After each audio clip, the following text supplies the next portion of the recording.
Good afternoon, people. How are you? I hope all people are very well.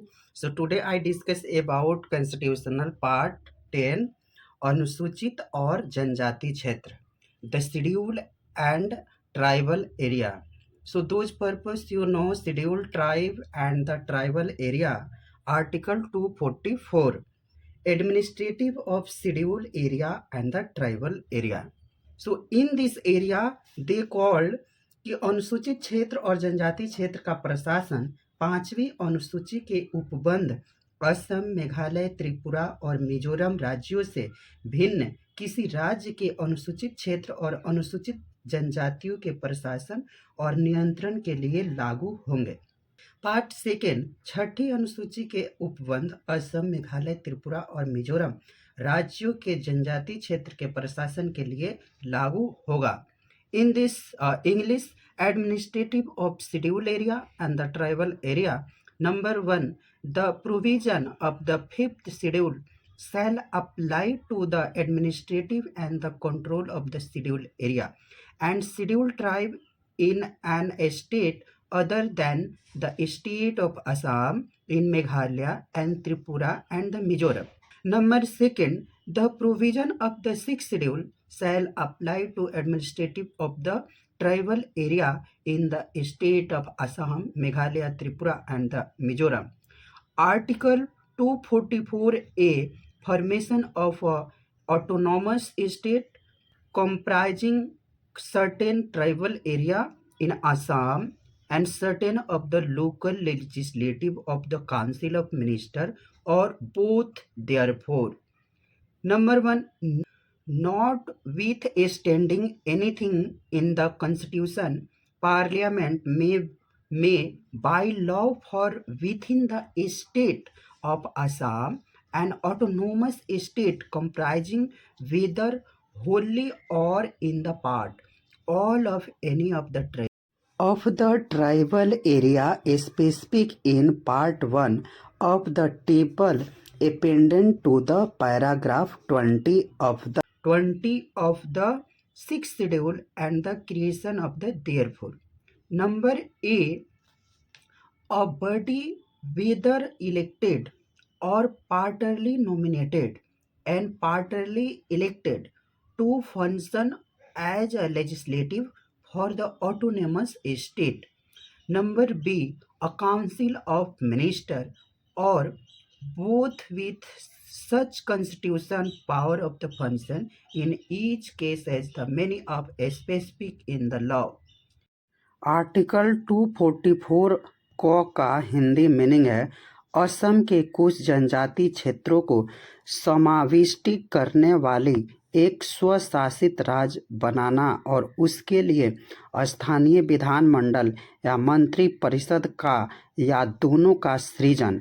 Number A, इस संविधान में किसी बात के होते हुए भी संसद विधि द्वारा असम राज्य के भीतर एक स्वशाही राज्य बना सकेगी जिसमें छठी अनुसूची के पैरा 20 से संलग्न सारणी 7 भाग ए में विनिर्दिष्ट सभी या कोई जनजाति क्षेत्र पूर्णतः या भागतः समाविष्ट होंगे और इसके लिए क ऑप्शन है, क नंबर है, उस स्वशाही राज्य के विधान मंडल के रूप में कार्य करने के लिए निर्वाचित या भागतः नाम निर्देशित और भागतः निर्वाचित निकाय का। ख है मंत्री परिषद का या दोनों का सृजन कर सकेगी जिसमें से प्रत्येक का गठन शक्ति और कृत्य में होंगे जो उस विधि में विनिष्ट किया जाए। Number 2, any such law as is referred in the clause 1 may in the particular.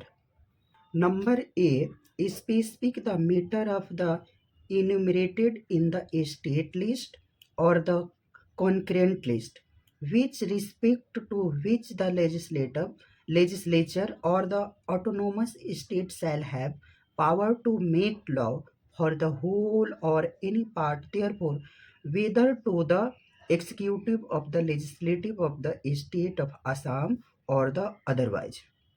Number A in the Hindi, राज्य सूची या समवर्ती सूची से प्रगठित के विषय विनिष्ट कर सकेगी, जिनके संबंध में स्वशासित राज्य के विधानमंडल को संपूर्ण स्वशासी राज्य के लिए या उनके किसी भाग के लिए विधि बनाने की शक्ति असम राज्य के विधानमंडल का अपवर्जन करने या अन्यथा होगी। Number B, define the matter which respect to which the executive power of the autonomous state shall extended. In the Hindi, वे विषय परिनिश्चित कर सकेगी कि जिस पर उस स्व-अस्थायी राज्य को कार्यपालिक शक्ति का विस्तार होगा।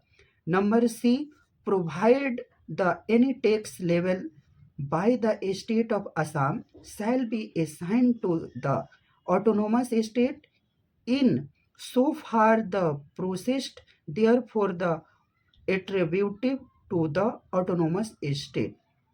इन हिंदी, यह उपबद्ध कर सकेगी कि असम राज्य द्वारा उद्गृहित कोई कर स्व अस्थायी राज्य को वहां तक सौंपी जाएगी जहां तक उसके आगम स्वशासित राज्य से प्राप्त हुए माने जा सकते हैं। Number D, provide the any reference to the state in any article of the constitution shall be considered in including a reference to the autonomous state and so in the Hindi, यह उपबद्ध कर सकेगी कि इस संविधान के किसी अनुच्छेद में राज्य के प्रति किसी निर्देश का यह अर्थ लगाया जाएगा कि उसके अंतर्गत स्व अस्थायी राज्य के प्रति निर्देश है। और number E, make the such supplemented include incident and the consequently provision so may be demand necessary। ऐसे अनुपूरक, अनुसांगिक या परिणामिक उपबंध कर सकेगी जो आवश्यक समझे जाएंगे। In the number 3, and the amendment of any such law as the aforesaid in a far as such amendment related to any of the matter specific in the sub clause A or sub clause B or sub clause B 2 shall have no effect unless the amendment in pass in each house of the parliament by the not less than 2/3 of the member of present and the voting। So in this area I say पूर्वोत्तर प्रकार के किसी विधि का कोई संशोधन जहां तक वह संशोधन खंड 2 के उपखंड क या उपखंड ख में विनिष्ट विषयों में से किसी से संबंधित है तब तक प्रभावी नहीं होगी, जब तक कि वह संशोधन संसद के प्रत्येक सदन में उपस्थित और मत देने वाले कम से कम 2/3 सदस्यों द्वारा पारित नहीं हो जाता। सो you can see that is the article 10 अनुसूचित और जनजाति क्षेत्र।